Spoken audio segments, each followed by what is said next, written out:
Collaboration in the area of education was in special focus during Australian Prime Minister Malcolm Turnbull's recent visit to India.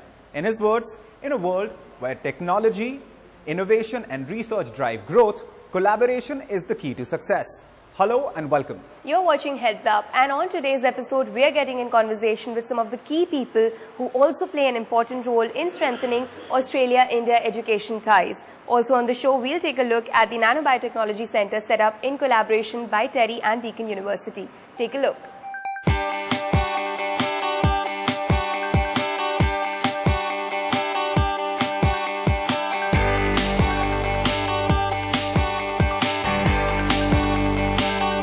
We're already working together to harness the creativity and the drive of our best and brightest minds. This research centre will bring up to 100 researchers together to solve some of the world's biggest problems, from developing biofuels to early detection of crop diseases to improve productivity.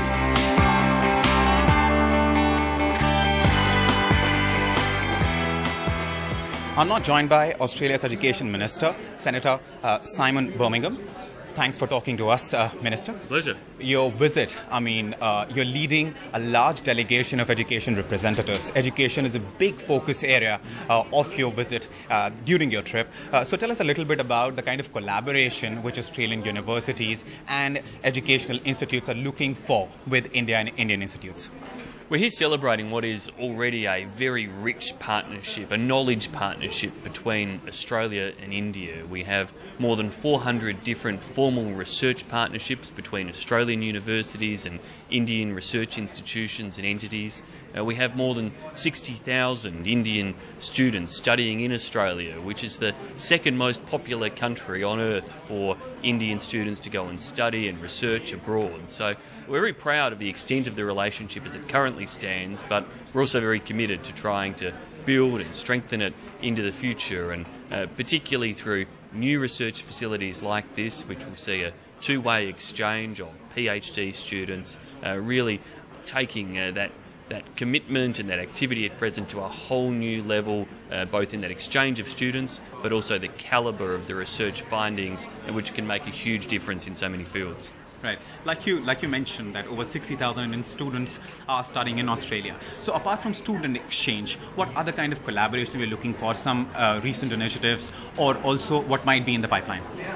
We're seeing now a greater focus on very high-level exchanges, so the exchange of PhD students between Australia and India who will be spending parts of their PhD in each other's country, with each other's researchers, influencing, of course, that high calibre of research undertaking that PhD students engage in. Also, investment more so through our Australia-India Research Partnership, which is the biggest such investment Australia has with any other country, which supports a whole range of different projects the likes of which could occur here at this TERI Deakin Nano-Biotechnology Centre. Right. And Mr. Turnbull, the Prime Minister, with Indian Prime Minister, seem to have enjoyed the metro ride to Aksharam Temple. Have you had the chance to board the metro yet? I've not had the chance to board the metro. I've just had the wonders and challenges of Indian traffic and roads, but it was great to see Prime Minister Modi, Prime Minister Turnbull connect in such a way. They spent far more time together than any of the schedulers had planned. They canvassed a range of issues, particularly the depth of these knowledge partnerships and the capacity perhaps for Australian universities to open more facilities, including teaching facilities here in India, creating more opportunities for Indian students, but also, importantly, more opportunities for more Australian students to come to India to make sure it's a true two-way street. True two-way street. Thank you. Thanks for your time, Minister. Thank you so much. Excellent. India's relationship with Australia has undergone considerable amount of evolution in recent few years. And with hundreds and thousands of students flying to Australia every year in search of quality education, people-to-people ties make up a crucial part of that. And to discuss that further, I'm joined by Australia's High Commissioner to India, Her Excellency Ms. Harinder Sidhu. Pleasure, ma'am. Thanks for talking to us. Thanks for having me on. India is Australia's 10th biggest trading partner. So we have a considerable amount of trade happening between the two countries. Education is also a significant part of that, considering so many Indians every year fly to Australia. So what is being done by the Australian government, especially to sort of, help this relationship grow further? Oh, well, look, that's a very good question. Thank you for asking. We've seen the Australia-India education relationship grow from strength to strength over, many years now. So last year we had over 60,000 Indian students studying in Australia. But we also are looking at building relationships between institutions now. For example, is the Deakin TERI University Nanotechnology Centre. Education relationships have to be two-way. It's not enough that Indian students go to Australia and experience Australia and all that it has to offer. But India has a great deal to offer, and we're finding that Australian students are finding India a very exciting place to go to. India is one of the most popular destinations. So under the new Colombo Plan in 2017, about 900 Australian students will travel to India either to undertake short courses of study, internships and work experience, or a combination of study courses and internships. People-to-people ties, that's a very crucial part of a relationship between two countries. And 2009 was a low point perhaps in India-Australia relationship. We saw a few unfortunate incidences of racial attacks on Indians. That's an important consideration for a student and parents. So in that regard, I mean, what would you say the overall atmosphere? What would you like to tell students who are thinking of going to Australia for studies? What would you like to tell them? The Economist Intelligence Unit, which is a very reputable organisation, published a list of the 20 safest cities in the world in 2015. And Sydney and Melbourne ranked in the top 10. So, amongst the 10 safest cities in the whole world are 2 Australian cities where many Indians go to study, and I think that that should speak for itself.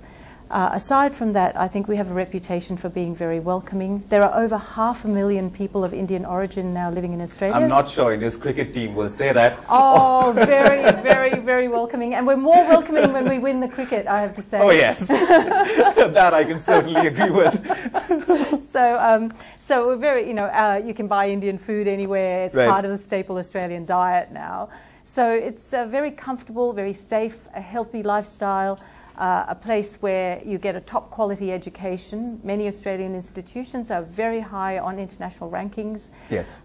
So, it sort of ticks all these boxes as well. In fact, that's what I really want to talk to you about also. The value proposition, the advantages for an Indian student when it comes to studying in Australia. What does the degree add? Oh, well, it adds an awful lot. So for a start, you have an English language degree, and so, that's a natural pull. The second is you have a high quality degree. I think just as an anecdote, my family, if you ask my father why we migrated to Australia, he would say it's for the education. It was always the big pull for us to go to Australia even then. The safe environment, healthy lifestyle and welcoming society, I think is the other one. And the other thing is actually how very innovative Australian institutions are. So your chances of actually finding employment when you return are quite high. You were mentioning about your father migrating to Australia. You must have been very young back then. I was very young, a lot younger than now. So, what was your experience like? That sort of gives you an insider's view on how things are like for Indians, people of Indian origin in Australia. So tell us a little bit about your experience as a student, as a young child, moving with your family from Singapore to Australia. Well, remember that when I was 10 years old, I was a child, but I was always in a very diverse, and so being of Indian origin was not particularly remarkable. I mixed with a whole bunch of people from different backgrounds, as well as obviously my Anglo-Australian friends.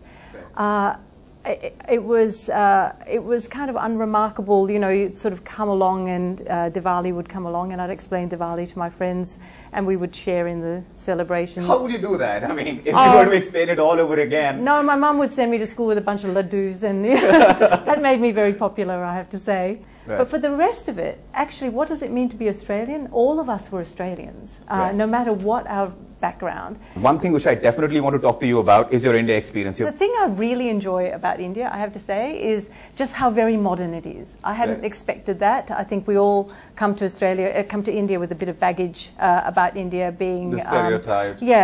Kind of very old-fashioned and not as modern as you would think. Right. But the uptake of technology, the modernity of the outlook of the people, that's been the great surprise and the great pleasure of being here. Right.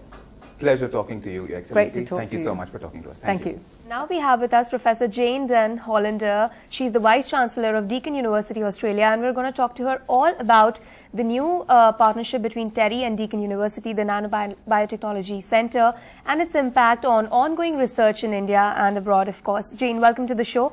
Very nice to be here. Jane, Michelle. I have read that the centre is focused at creating a deeper understanding of nanobiotechnology in academia and, of course, in research. How do you aim to do that? Okay, well, if you think of the great moral challenges of our time, climate change, water, how are we going to feed a growing global population? Right. And then you bring it back a step to two countries, India, a vast population, one of the great superpowers, with limits on what they have as their resources. Australia, a vast country with very few people, with very adverse climatic conditions. And there you have the beginnings of a partnership where food, agriculture, water are central to the success of both countries. Right. Nano-biotechnology, nano is the study of things that are small, biotechnology is the living side of that. Putting them together, how do we do things that will enable farmers to be more efficient, to enable farmers to get a better return on their crop, to enable us not to destroy the planet while we're growing food? And that was the genesis of the Deakin TERI Nano-Biotech Centre. Right. You also focus advanced use of nanotechnology in agriculture and biomedicine. Do you see these as very India-specific sectors, or they have a global potential? Absolutely global. Absolutely global. You know, the world has a defined amount of elements, of water, and of things that we can do to make other things. We must use them frugally.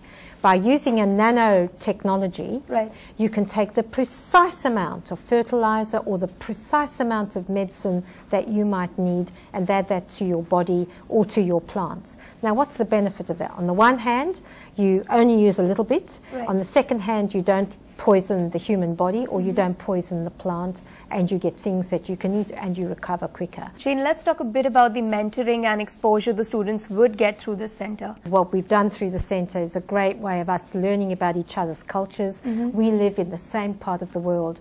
Our previous Prime Minister used to call it, this is the age of the Asian century.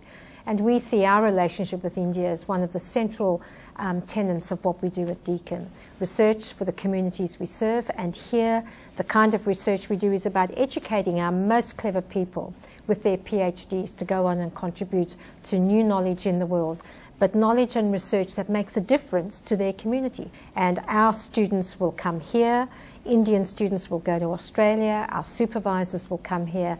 And you know, if there's one thing that will bring harmony to the world is our scientists and our most well-educated people showing that resilience and the exchange of ideas is what the future of work looks Definitely like. the way forward. At present, the centre can accommodate 50 PhD students. Do you have any plans to further increase the number of intakes? You're talking to a Vice-Chancellor. We always want to grow. And I think if you look at what Australia and India will both do, India particularly, as you must skill up your population. Your Prime Minister Modi has said wonderful things about the education of this country. So there's a great demand for you to increase the skill levels, the education levels of your people. Right. And we're prepared to help with that. Right. You know, education is the critical binding agent between India and Australia. I mean, it's always been like that. Does this initiative also mean that more Indian researchers will get chances abroad and in Australia, and likewise for Australians? Absolutely. So the diaspora, there's a very growing diaspora in Australia, as you probably know. But I see there's two sides to this coin. On the one side is academic staff, people who are good researchers must go where the ideas and the expertise are. And Indians have gone right around the world, and there's very few labs in the world that don't have great Indian scientists, great Indian researchers in them.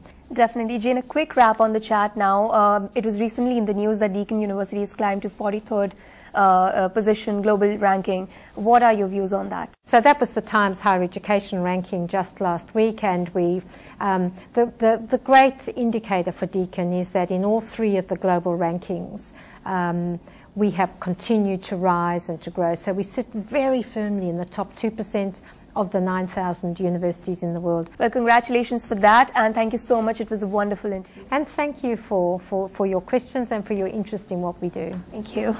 Thank you. And now it's time for us to slip into a short break. We'll be right back with lots more on the other side. Stay tuned.